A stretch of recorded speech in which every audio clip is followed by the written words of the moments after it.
Assalamualaikum warahmatullahi wabarakatuh.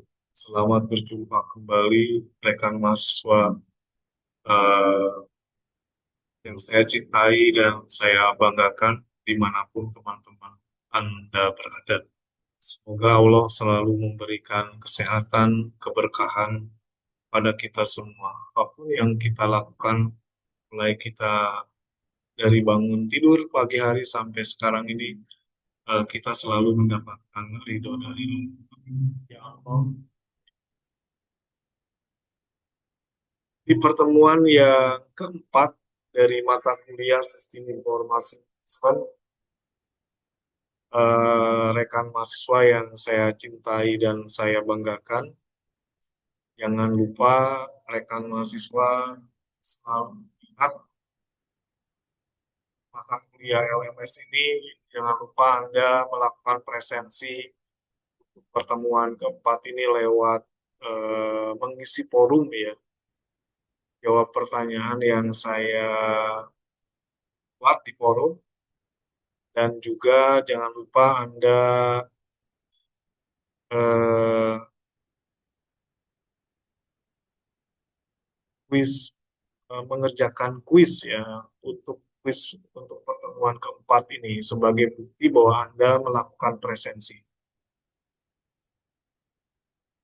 Untuk materi yang keempat adalah kita akan membahas tentang siklus hidup pengembangan sistem informasi atau disingkat dengan SDLC.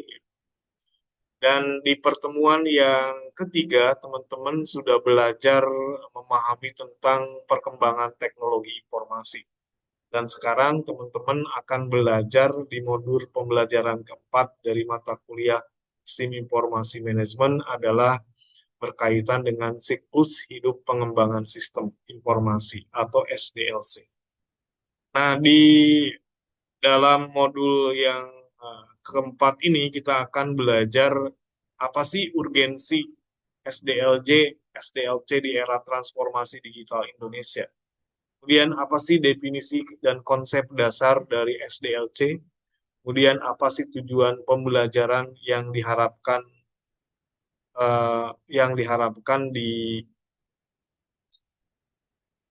dari mata kuliah eh, topik tentang siklus hidup pengembangan sistem informasi ini. Kemudian di bagian duanya kita akan belajar tentang model waterfall, baik dari tradisi dan keterbatasannya. Kemudian kita juga akan belajar tentang Agile dan Scrum yang merupakan standar baru industri, dan juga kita akan belajar develop atau integrasi pengembangan dan operasi, serta perbandingan secara metodologi dalam SDLC antara waterfall model dan Agile dan Scrum ya. Kemudian di dalam bagian ketiga kita akan memahami tentang tahapan SDLC itu secara mendalam ya, secara mendalam.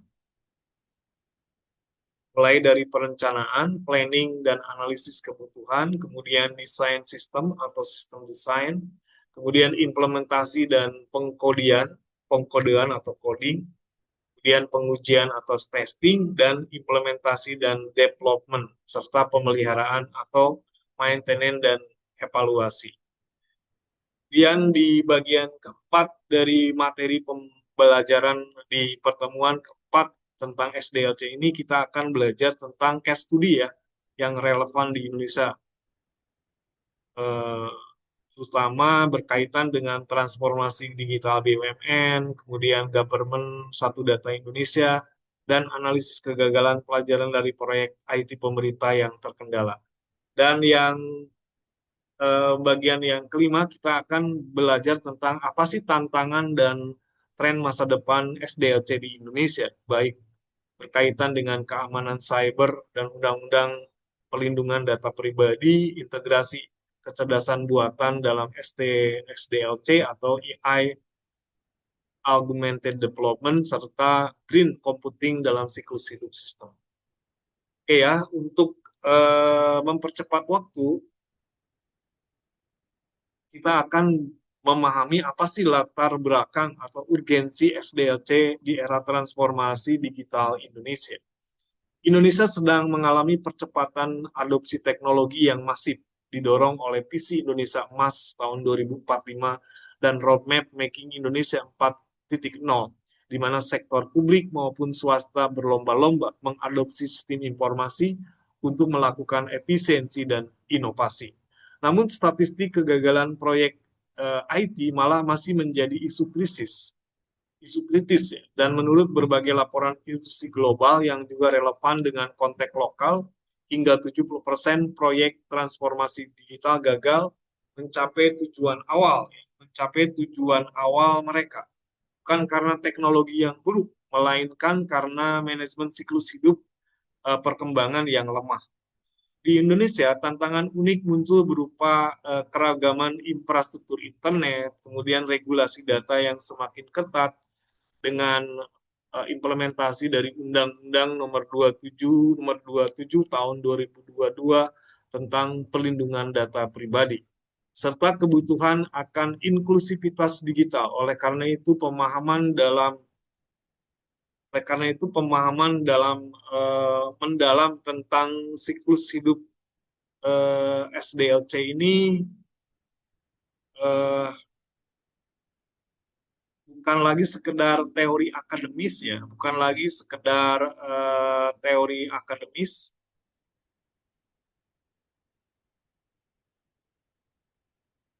yang dibangun oleh keberlanjutan atau sustainable, bukan lagi sekedar teori akademis, melainkan kompetensi wajib untuk memastikan sistem yang dibangun berkelanjutan atau sustainable, aman, dan sesuai dengan kebutuhan pengguna.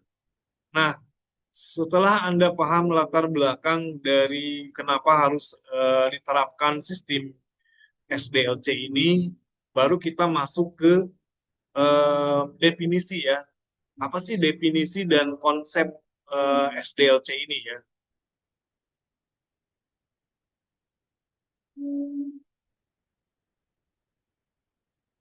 Nah, SDLC atau System Development Life Cycle adalah kerangka kerja yang terstruktur, yang digunakan untuk apa? Untuk merancang, untuk mengembangkan, dan untuk menguji sistem informasi yang berkualitas tinggi, di mana SDLC ini mendefinisikan tugas-tugas spesifik yang harus dilakukan selama proses pengembangan perangkat lunak, menetapkan siapa yang melakukannya dan kapan tugas tersebut harus selesai.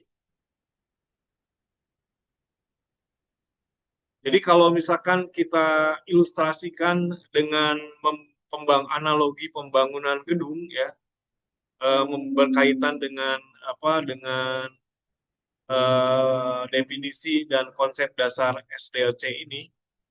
Jadi bayangkan SDLC itu seperti membangun gedung percakar langit. Anda tidak bisa mulai mengecor beton atau coding ya sebelum memiliki gambar arsitektur atau desain.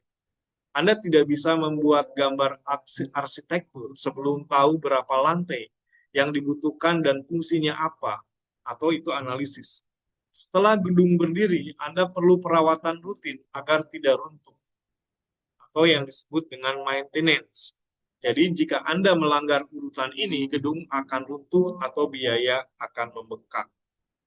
Sehingga tujuan pembelajaran setelah Anda mempelajari modul ini atau pembaca diharapkan mampu atau rekan mahasiswa diharapkan mampu satu, memahami setiap fase dalam SDLC, baik secara teoritis, baik secara praktis. Kemudian yang kedua, rekan mahasiswa bisa membedakan antara metodologi tradisional waterfall dan metode modern seperti Agile dan Develop. Kemudian yang ketiga, tujuan pembelajaran yang ketiga, rekan mahasiswa bisa menganalisis studi kasus penetapan SDLC di instansi pemerintah dan swasta di Indonesia. Dan yang keempat, bisa mengidentifikasi resiko keamanan dan kepatuhan regulasi dalam setiap fase SDLC. Nah, pemilihan metode ini adalah sebagai keputusan strategis pertama dalam SDLC. Tidak ada satu metode yang terbaik untuk semua situasi. Pilihannya tentu saja tergantung pada kompleksitas proyek, kejelasan kebutuhan, dan tenggat waktu. Nah, sekarang kita masuk ke waterfall model. Ke waterfall model.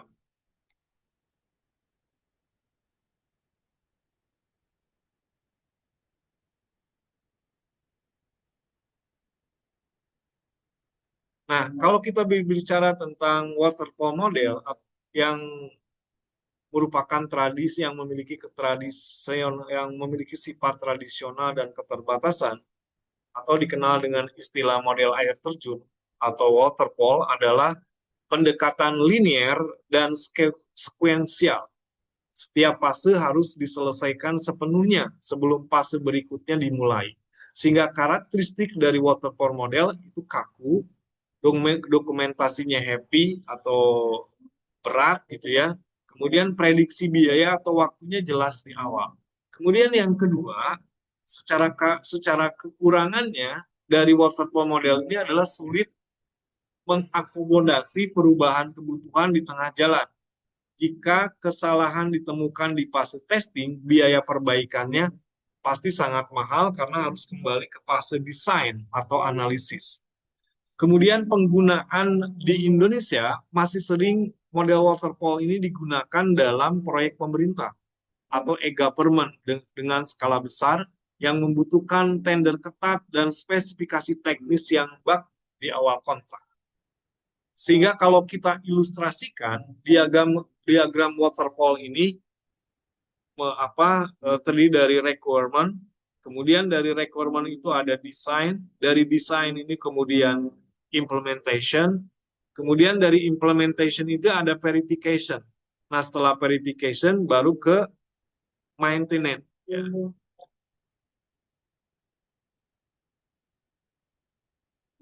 Sedangkan model yang lebih modern dibandingkan model waterfall yaitu model yang disebut dengan Agile dan Scrum ya.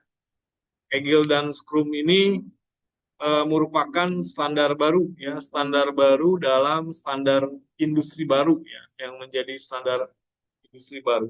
Jadi Agile ini adalah filosofi pengembangan iteratif dan incremental ya. Fokusnya adalah fleksibilitas, kolaborasi tim, dan pengiriman nilai kepada pelanggan secara berkala. Sedangkan Scrum-nya adalah framework Agile yang paling populer. Sehingga karakteristik dari Agile dan Scrum ini iterasinya pendek. Sprintnya sekitar 2-4 minggu. Feedbacknya cepat. Kemudian adaptif terhadap perubahan. Jadi merupakan kelebihan ya dibandingkan waterfall. Jadi waterfall itu lebih kaku, sedangkan Agile itu lebih adaptif terhadap perubahan. Sehingga secara karakteristiknya seperti itu. Sedangkan kelebihan daripada Agile dan Scrum dibandingkan model waterfall adalah sangat cocok untuk pengusaha-pengusaha startup di Indonesia seperti Gojek, Tokopedia, Traveloka, di mana kebutuhan pasar berubah sangat cepat. Sehingga tantangannya membutuhkan disiplin tim tinggi, disiplin tim yang tinggi, dan komunikasi intensif. Komunikasi intensif. Jadi kalau kita gambarkan, siklus Scrum ini adalah produk backlog, kemudian kelanjutannya adalah sprint planning, kemudian lanjutannya lagi adalah sprint execution atau daily stand up, dan lanjutannya lagi adalah sprint review. Kemudian dari sprint review ini menuju ke sprint retrospective ya, kembali ke sprint planning berikutnya. Kemudian yang ketiga adalah develop ya. Develop bukan sekedar metodologi gitu ya, sekedar metodologi, tetapi budaya yang menggabungkan antara development dan operation. Jadi develop itu singkatan dari penggabungan antara pengembangan atau development dan operation. Sehingga tujuannya adalah memperpendek siklus hidup pengembangan sistem dan memberikan pengiriman fitur yang berkelanjutan dengan kualitas yang tinggi. Sehingga konsep kunci dari develop ini adalah continuous integration dan continuous deployment atau otomatisasi testing, monitoring real time. Sehingga relevansi krusial untuk aplikasi perbankan digital itu cocok ya, kayak Bank Jago, Blue by BCA yang memerlukan update fitur tanpa downtime. Sehingga kalau misalkan kita lihat di tabel ini ya, Anda lihat di tabel ini, maka kalau perbandingan secara metodologi, waterfall itu fleksibilitasnya rendah, sedangkan agile itu tinggi, sedangkan develop sangat tinggi. Kemudian kalau secara biaya awal, waterfall itu jelas dan tetap, tapi kalau agile atau scrum estimasinya bertahap, sedangkan develop investasi tooling awal. Kemudian kalau dilihat dari fitur waktu delivery, waterfall itu memerlukan apa? Waterfall itu waktu delivery itu di akhir project, sedangkan agile itu terlibat aktif tiap sprint gitu antara tadi ya 2 sampai 4 minggu. Kemudian kalau develop itu feedback ya. Kontinuitas. Jadi sekali lagi kalau dilihat dari secara metodologis, dilihat dari waktu delivery-nya, waterfall itu akhir project, agile dan scrum itu tiap sprint, kemudian develop ini tiap continuous ya. Kemudian dari peran usernya, kalau waterfall itu peran usernya di awal dan akhir, sedangkan agile itu terlibat aktif. Sedangkan develop itu feedback ya, otomatis atau monitoring. Sehingga secara fitur waterfall itu cocok untuk apa? Untuk siapa? Untuk regulasi atau kontrak ketat. Jadi untuk pemerintah ya, proyek pemerintah. Sedangkan agile atau scrum itu lebih cocok kepada perusahaan-perusahaan startup atau produk inovatif seperti Gojek dan Tokopedia ya. Sedangkan develop itu lebih ke platform skala besar. Nah, setelah teman-teman bisa memahami tentang definisi SDLC, kemudian masuk ke perbandingan metodologi model sistem yang mulai dari waterfall, agile, dan develop, sekarang kita akan masuk ke tahapan SDLC secara mendalam. Nah, secara mendalam, tahapan secara mendalam,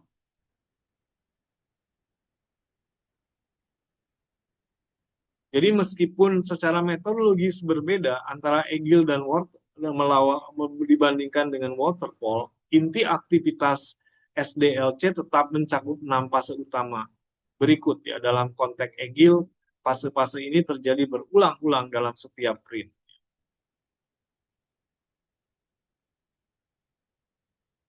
Yang pertama adalah perencanaan ya. Yang pertama adalah perencanaan.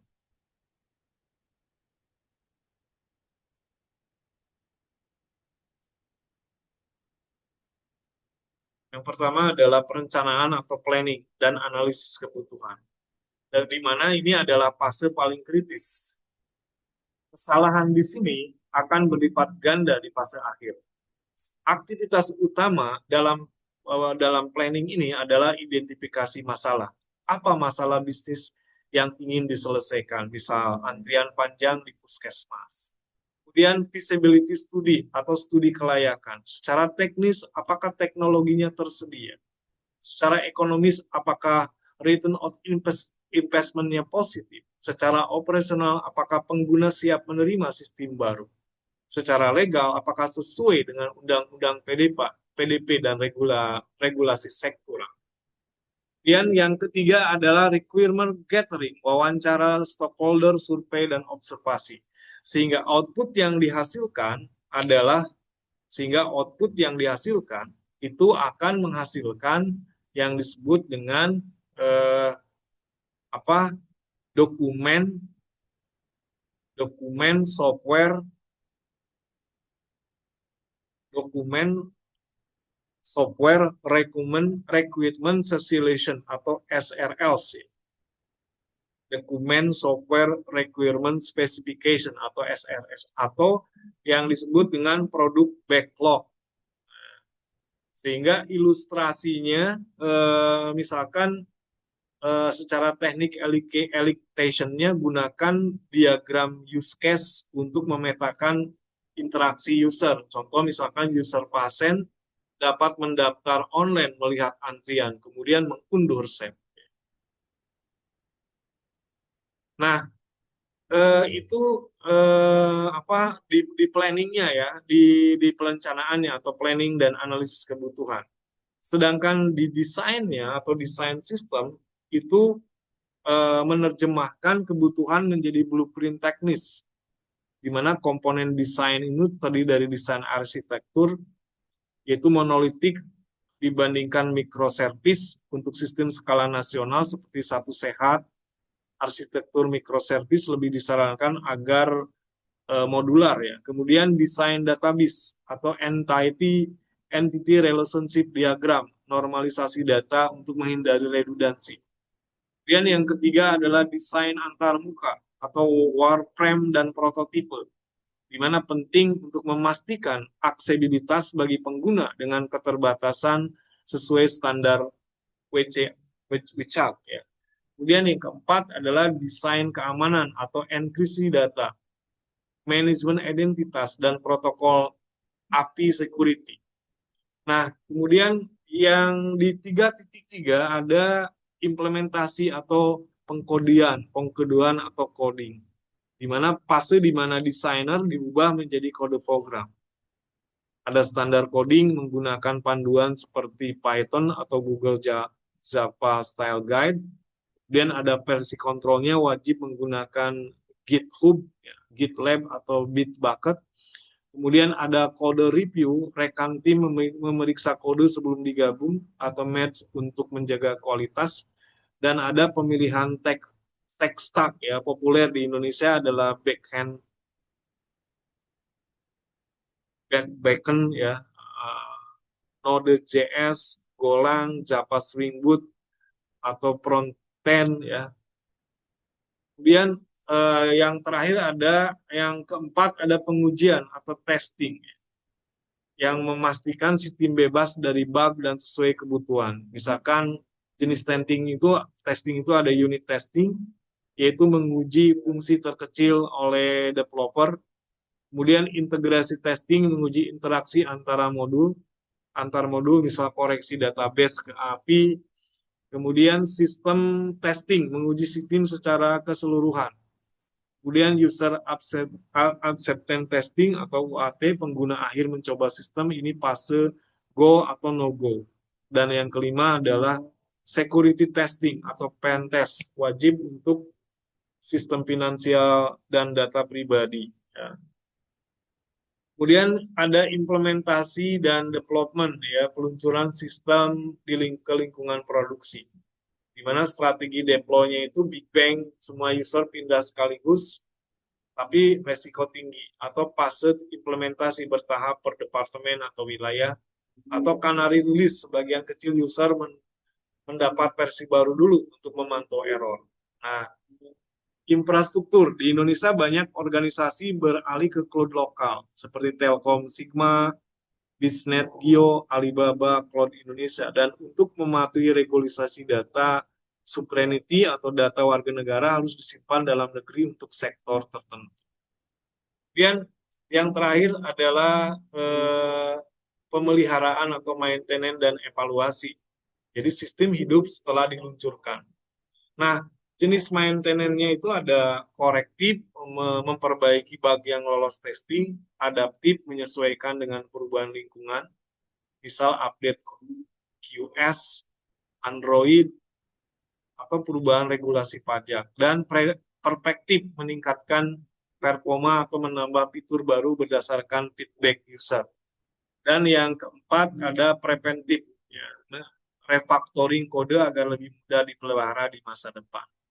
Nah, kalau berbicara tentang studi kasus yang relevan di Indonesia, di bagian ini mengaitkan teori SDLC dengan realita Indonesia.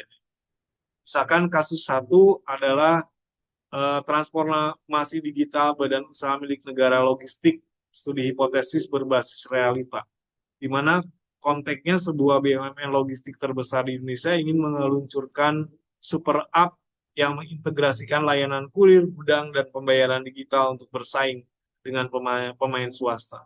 Dan penerapan SDLC-nya itu hybrid approach.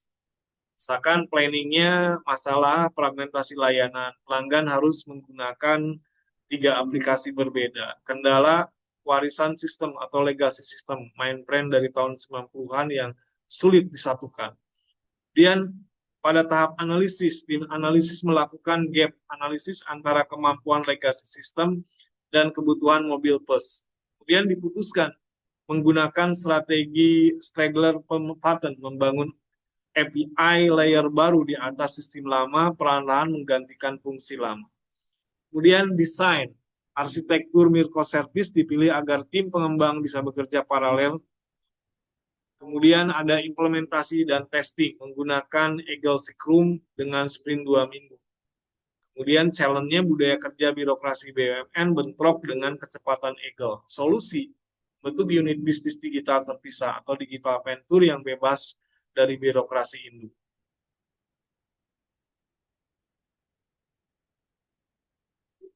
Nah, kemudian ada deployment-nya, diluncurkan secara bertahap, mulai soft launch di Jawa Barat terlebih dahulu untuk menguji beban server. Kemudian pemeliharaan, monitoring real time menggunakan tool seperti Datadog, respon cepat terhadap keluhan viral di media sosial seperti Twitter atau X menjadi bagian dari siklus feedback-nya.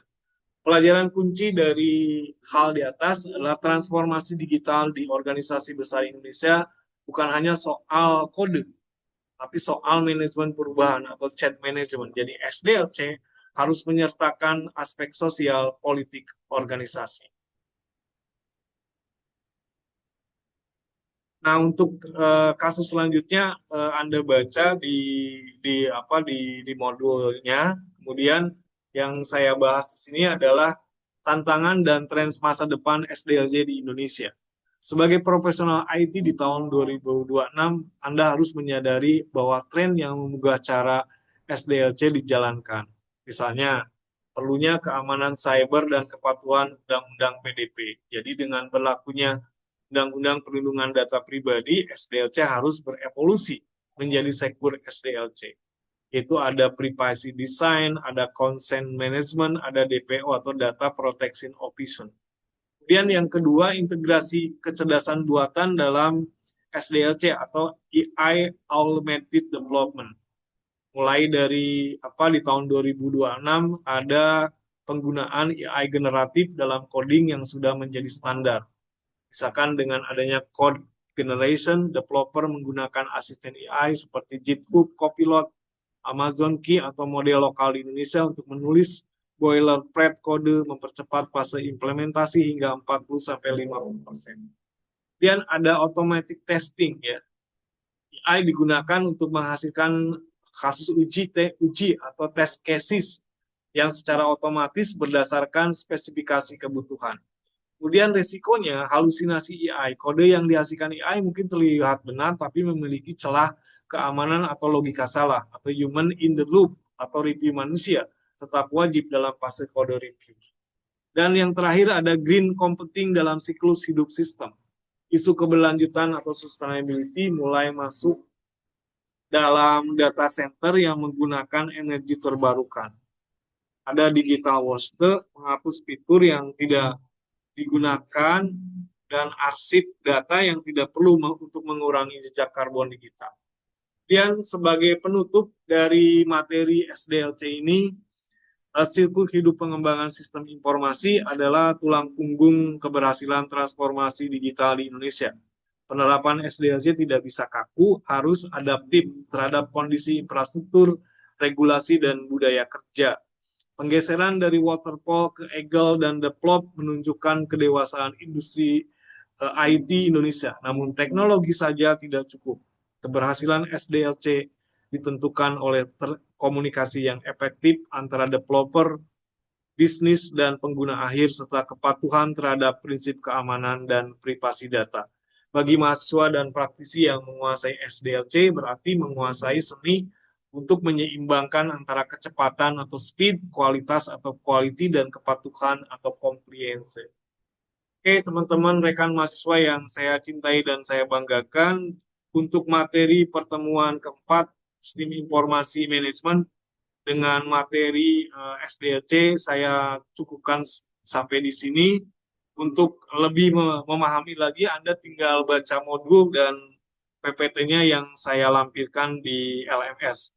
Kemudian jangan lupa Anda untuk mengerjakan soal kuis di pertemuan keempat dan juga soal di forum ya sebagai bukti Anda melakukan presensi. Terima kasih atas perhatiannya. Wassalamualaikum warahmatullahi wabarakatuh. Salam sehat.